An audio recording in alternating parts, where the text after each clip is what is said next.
और एक और ब्रेकिंग न्यूज, अमेठी और रायबरेली के मुद्दे पर न्यूज 18 को दिए इंटरव्यू में editor in chief Rahul Joshi से गृह मंत्री अमित शाह ने कहा कि कांग्रेस अपना आत्मविश्वास खो चुकी है। गांधी परिवार में पुश्तैनी सीट पर भी लड़ने का साहस अब बचा नहीं है और इसीलिए इतने लंबे समय तक ऐलान किया ही नहीं गया। गांधी और प्रियंका गांधी जी का कभी हाँ कभी ना, कभी लड़ रहे हैं कभी नहीं लड़ रहे हैं। अभी कुछ सुनने में आ रहा है कि शायद अब नहीं लड़ रहे हैं। इसको कैसे देखते हैं आप? देखिए, ये लोग आत्मविश्वास गवा बैठे। अपनी पुश्तैनी सीट से भी लड़ने का आत्मविश्वास नहीं है। अगर नहीं लड़ना चाहते इतने समय तक सीट क्यों पेंडिंग रखी? किसी कार्यकर्ता को दे देते तो कम से कम वो जनसंपर्क तो कर सकता था।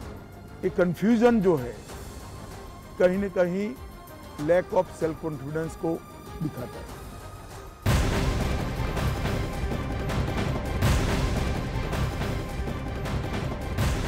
और एक और बड़ी खबर लोकसभा चुनाव से जुड़ी हुई। आज कैसरगंज लोकसभा सीट से बृजभूषण शरण सिंह के छोटे बेटे बीजेपी प्रत्याशी करण भूषण नामांकन दाखिल कर देने वाले हैं। करण भूषण के नामांकन में उत्तर प्रदेश के डिप्टी सीएम केशव प्रसाद मौर्य शामिल होंगे। कल करण भूषण सिंह ने कैसरगंज से बीजेपी प्रत्याशी बनाए जाने के बाद अयोध्या में हनुमानगढ़ी पहुंचकर दर्शन पूजन किया था और जिसके बाद आज वो अपना नामांकन दाखिल करने वाले हैं। उत्तर प्रदेश के डिप्टी सीएम साथ में यहां मौजूद रहेंगे। ये बड़ी खबर आपको बता दें, बीजेपी सांसद बृजभूषण शरण सिंह के छोटे बेटे हैं, उनकी जगह इस बार उनके बेटे को टिकट दे दिया गया है। उत्तर प्रदेश कुश्ती संघ के अध्यक्ष हैं और आपको ये भी बता दें, डबल ट्रैप शूटिंग के नेशनल खिलाड़ी भी करण भूषण सिंह रह चुके हैं और इसीलिए आज उनका नामांकन दाखिल होने वाला है। नामांकन दाखिल करते वक्त आज उत्तर प्रदेश के डिप्टी सीएम उनके साथ मौजूद रहेंगे। जैसे ही उन्हें इस बात की जानकारी मिली कि उन्हें चुनाव लड़ाया जा रहा है, उन्हें टिकट मिल गया है, वो वैसे ही पहुंच गए अयोध्या दर्शन करने के लिए। और भारतीय जनता पार्टी के बाद समाजवादी पार्टी ने भी कैसरगंज में प्रत्याशी का ऐलान कर दिया है। समाजवादी पार्टी ने भगत राम को करण भूषण के खिलाफ मैदान में उतार दिया है। भगत राम भी आज ही कैसरगंज से नामांकन दाखिल करने वाले हैं। तो ये बड़ी खबर आपको बता रहे, एक तरफ आप देखिए करण भूषण सिंह होंगे और दूसरी तरफ भारतीय जनता पार्टी के बाद अब समाजवादी पार्टी की तरफ से भी प्रत्याशी कौन होगा इसका ऐलान कर दिया गया है। आपको बताते चले, भगत राम को करण भूषण के खिलाफ मैदान में उतारा गया है। ये फाइट बड़ी दिलचस्प यहाँ पर होने वाली है और आज ही के दिन एक तरफ देखेंगे आप कि करण भूषण ने नामांकन दाखिल किया है और दूसरी तरफ समाजवादी पार्टी के प्रत्याशी भी आज ही यहाँ पर नामांकन दाखिल करेंगे। और न्यूज 18 इंडिया को दिए सुपर एक्सक्लूसिव इंटरव्यू में देश के गृह मंत्री अमित शाह ने कर्नाटक में मुसलमानों को आरक्षण देने पर कांग्रेस को आड़े हाथों ले लिया है। उन्होंने कांग्रेस के जातीय जनगणना के वादे को चुनावी पैंतरा बता दिया और दो टूक ये कह दिया कि कांग्रेस पिछड़ा वर्ग विरोधी पार्टी है। एक और बात जो है, जो चर्चा में है इस वक्त, वो ये है कि मैनिफेस्टो को कांग्रेस के देखते हुए आप लोग कह रहे हैं कि ये ओबीसी रिजर्वेशन को काटकर मुसलमानों को दे देंगी। इसका मैनिफेस्टो नहीं, ये कर चुके हैं जी। कर्नाटक में उनकी सरकार थी, रातों रात कर्नाटक के सारे मुसलमान को बैकवर्ड बना दिया।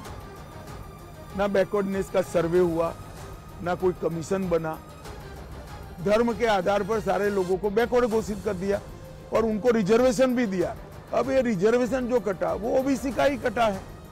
इसी तरह से आंध्र प्रदेश, संयुक्त आंध्र में जब उनकी सरकार थी, मुसलमानों को रिजर्वेशन दे दिया।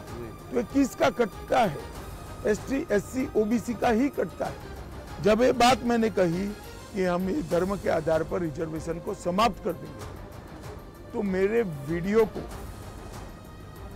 तोड़ मरोड़ कर जनता के सामने पेश किया। जी, आज आपने प्रेस कॉन्फ्रेंस भी की। राहुल गांधी के राजनीति के अंदर कांग्रेस की कमान संभालने के बाद राजनीति का स्तर सतत सातत्यपूर्ण तरीके से राहुल गांधी गिरा रहे हैं। संसद में आप बहस नहीं कर सकते, शोर शराबा करना, बहिष्कार कर देना, बोलने नहीं देना, डिबेट में हिस्सा नहीं लेना और बाहर निकलकर प्रेस करना कि हमारे साथ अन्याय हो रहा है।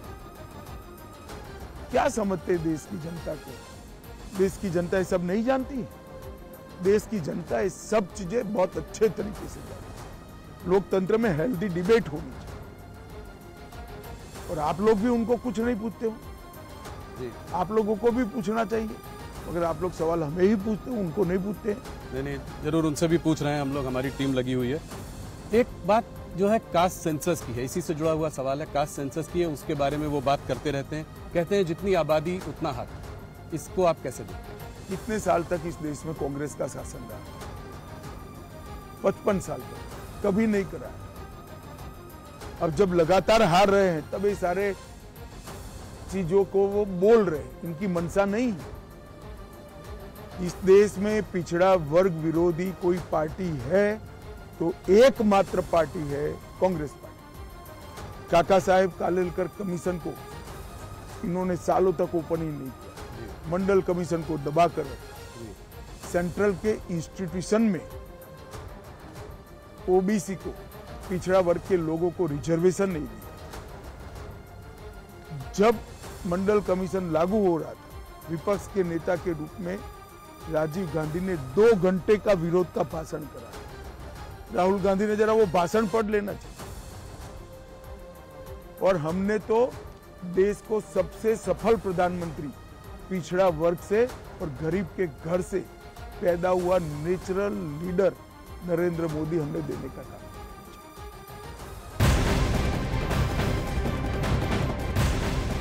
और इसी इंटरव्यू में अमित शाह ने 2 टूक ये भी कह दिया कि 4 जून को एनडीए बहुत आराम से 400 सीटें पार करने वाली है, बल्कि पहले 2 चरणों में ही भारतीय जनता पार्टी और उसके सहयोगी दल 100 से ज्यादा सीटें अपने नाम कर चुके हैं। अगर आप पहले 2 फेजेस को देखें, और इसकी चर्चा काफी चल रही है कि वोटर टर्नआउट थोड़ा लो रहा है, कुछ स्टेट्स में 5-6% भी नीचे रहा है वोटर टर्नआउट, तो 400 पार का आपका नारा है, 370 भारतीय जनता पार्टी, तो क्या गाड़ी पटरी पे है? कहीं ऐसा तो नहीं कि कुछ रेल पटरी से पटरी पे है जी। आप परिणाम के दिन देख लेना, 12:30 बजे के पहले एनडीए 400 पार कर जाएगी, मोदी जी फिर से प्रधानमंत्री होंगे। जो लोअर टर्नआउट है इसके बहुत सारे कारण हैं। 12 साल के बाद मतदाता सूची का शुद्धिकरण हुआ है, एक। दूसरा कारण है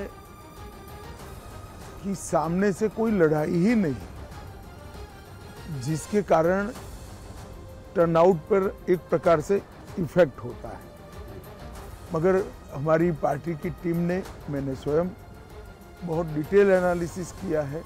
हम 2 चरण में 100 पार कर 100 से भी कई अधिक सीटें जीत के साथ आगे बढ़ रहे हैं तीसरे चरण में। तो मुझे 400 पार के लक्ष्य में कोई दिक्कत नहीं दिखाई पड़ती।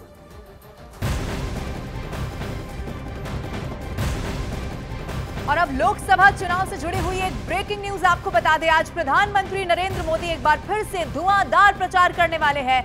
पश्चिम बंगाल में वो प्रचार की कमान संभालने वाले हैं। पश्चिम बंगाल में पीएम बर्धमान, कृष्णानगर और बोलपुर में 3 चुनावी रैलियों को करेंगे संबोधित। और इसके बाद शाम 5 बजे का वो वक्त होगा जब पीएम मोदी झारखंड के सिंहभूम में चुनावी जनसभा को संबोधित करने वाले हैं।